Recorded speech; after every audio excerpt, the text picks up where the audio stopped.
আপুইয়াকে target করেছিল ইস্টবেঙ্গল। মানে গতকালের ভিডিও, তার আগের দিনের ভিডিওতেই জানিয়েছিলাম যে আপুইয়ার সাথে একটা লিঙ্ক আপ কিন্তু ইস্টবেঙ্গলের হয়েছে। বাট কাল থেকে যে রিউমারটা শুরু হলো সেটা কিন্তু একটা বড় আপডেট বলা যায়। মানে বড় সড়ো একটা খবর কিন্তু অনেক জায়গা থেকে করা হচ্ছে, বেশ কিছু বড় বড় নিউজ পোর্টাল তারাও কিন্তু জানাচ্ছে যে এই খবরটা সত্যি। তো হাই বন্ধুরা, ওয়েলকাম টু ফুটবল বাণী। ফুটবল বাণীর আরেকটা নতুন এপিসোডে তোমাদের সবাইকে স্বাগত। আজকে এটা একটা কুইক আপডেটের ভিডিও। আজকে এখানে বেশ কিছু ইম্পর্টেন্ট আপডেট তোমাদের সাথে শেয়ার করে দেবো। একদম কনফার্ম যে আপডেটটা প্রথমেই শেয়ার করব সেটা মুম্বাই সিটি এফসিকে নিয়ে। Mumbai city FC Jamshedpur FC থেকে রেহানেশ টিপি, অভিজ্ঞ গোলকিপার, তাকে কিন্তু সাইন করে নিয়েছে। রেহানেশ টিপি মুম্বাই সিটি এফসিতে জয়েন করছে, একদমই কনফার্ম, ডিল ডান, তাই তোমাদের সাথে শেয়ার করলাম। মুম্বাই সিটি এফসির গোলকিপার মোহাম্মদ নওয়াজ ক্লাব ছাড়তে চলেছে, আগেই তোমাদেরকে জানিয়েছিলাম। তার জায়গাতেই কিন্তু রেহানেশ টিপিকে সাইন করে নিয়েছে বলতে পারো মুম্বাই সিটি এফসি। যে কোনো মুহূর্তে হয়তো এটার অফিসিয়াল অ্যানাউন্সমেন্ট চলে আসবে। অন্যদিকে এই মোমেন্টে যে ফুটবলার চর্চায় আছে ট্রান্সফার মার্কেটে সেটা হচ্ছে চেন্নাইন এফসির রাইট উইঙ্গার নিনথই মেইতেই।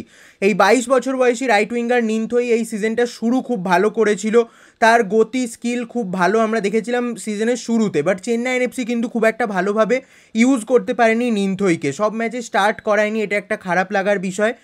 তো নিনথই এই সিজনে 19টা ম্যাচে 2টো গোল 1টা অ্যাসিস্ট কমপ্লিট করেছে। তার কন্ট্রাক্ট অবশ্যই চেন্নাইন এফসির সাথে 2024-এই শেষ হয়ে যাচ্ছে, এবং আগেই জানিয়েছিলাম যে নিনথইকে সাইন করার জন্য ইস্টবেঙ্গল ক্লাব কিন্তু পুরো অল আউট বেরিয়েছে, মানে নিনথই তাদের টার্গেট লিস্টে আছে। এবার শুধুমাত্র ইস্টবেঙ্গল নয়, এই মোমেন্টে নিনথইকে অফার পাঠিয়ে দিয়েছে ওডিশা এফসি। অর্থাৎ ওডিশা এফসি এবং ইস্টবেঙ্গলের মধ্যে কিন্তু একটা ব্যাটেল চলছে এই মোমেন্টে নিনথই মেইতেইকে সাইন করার জন্য। দেখা যাক নিনথইকে সাইন করতে পারে কি না ইস্টবেঙ্গল, নাকি ওডিশা এফসি সাইন করে ফেলে, সেদিকে অবশ্যই আমাদের তাকিয়ে থাকতে হবে। তবে চেন্নাইন এফসিতে থাকার সম্ভাবনা একদমই নেই এই মোমেন্টে নিনথই মেইতেইয়ের। অন্যদিকে পরবর্তী যে আপডেটটা, সবথেকে বড় আপডেট এই ভিডিওর যেটা বলা যায় সেটা হচ্ছে আপুইয়াকে নিয়ে। আপুইয়া 2026 সাল অবধি মুম্বাই সিটি এফসির সাথে কন্ট্রাক্টেড আছে। এবার তোমাদেরকে জানিয়েছিলাম যে ইস্টবেঙ্গল ক্লাব আপুইয়াকে সাইন করার চেষ্টা করছে। বাট কাল থেকে যে খবরটা ঘুরে ফিরে বেড়াচ্ছে সেটা কিন্তু বিশাল বড় একটা খবর বলা যায়। কয়েকটা বড় বড় নিউজ পোর্টাল ক্লেম করছে আপুইয়াকে সাইন করার জন্য কিন্তু মোহনবাগান রেসে এসে গেছে, এবং অনেকে তো বলেই দিচ্ছে যে মোহনবাগান ইস্টবেঙ্গলকে বিট করে আপুইয়াকে অলরেডি সাইন করে ফেলেছে একটা বিশাল বড় ট্রান্সফার অ্যামাউন্ট পে করে। তবে দেখো, আমাদের কাছে এরকম কিন্তু এখনও কোনো আপডেট নেই যে আপুইয়াকে সাইন করে ফেলেছে মোহনবাগান, তাই তোমাদেরকে অ্যালার্ট করে রাখছি। হয়তো হ্যাঁ, পরবর্তী সময় এই সাইনিং হলেও হতে পারে। ট্রান্সফার ফি নিয়ে মুম্বাই সিটি এফসি হয়তো তাদের এই সবথেকে গুরুত্বপূর্ণ ফুটবলারকে ছেড়ে দিতে পারে। বাট হ্যাঁ, এখনও অবধি আমাদের কাছে এরকম কোনো আপডেট আসেনি যে সাইনিং কমপ্লিট হয়ে গেছে। অনেক জায়গা থেকে ক্লেম করা হচ্ছে সাইনিং কমপ্লিট হয়ে গেছে, তারা এর আগেও অনেকবার এরকম বলেছে, বাট ভুল নিউজ প্রমাণিত হয়েছে।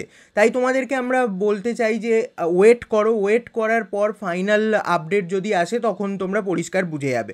হয়তো হ্যাঁ, সাইনিং হতেই পারে, হয়ে গেছে হয়তো, এটাও ঠিক হতেই পারে। যারা বলছে তাদের কাছে হয়তো সোর্স আছে, তারা জেনেছে, এবং আপুইয়া সাইনিং হয়তো মোহনবাগানে কমপ্লিট হয়ে গেছে। বাট আমাদের কাছে এখনও সেরকম কোনো আপডেট নেই যে কমপ্লিট হয়ে গেছে, তাই তোমাদেরকে বলবো একটু ওয়েট করতে। আপাতত এটাকে একটা রিউমারের পর্যায়ে রাখতে পারো যে আপুইয়াকে সাইন করার জন্য দুটো ক্লাবই রেসে আছে, মোহনবাগান আর ইস্টবেঙ্গল। এবার কে সাইন করবে সেদিকে আমাদের তাকিয়ে থাকতে হবে। ফাইনাল আপডেট পেলে অবশ্যই শেয়ার করব। আর যদি আজকের এই ভিডিওটা ভালো লাগে তাহলে অবশ্যই একটা লাইক করে দিও, আর চ্যানেলে প্রথমবার এসে থাকলে চ্যানেলটাকে সাবস্ক্রাইব করে বেল বাটনটাকে টিংটং করে দিও। তো চলো বন্ধুরা, আজকের মতো ভিডিওটা এখানেই শেষ করছি। দেখা হবে আবার পরবর্তী এপিসোডে। ততক্ষণের জন্য টাটা।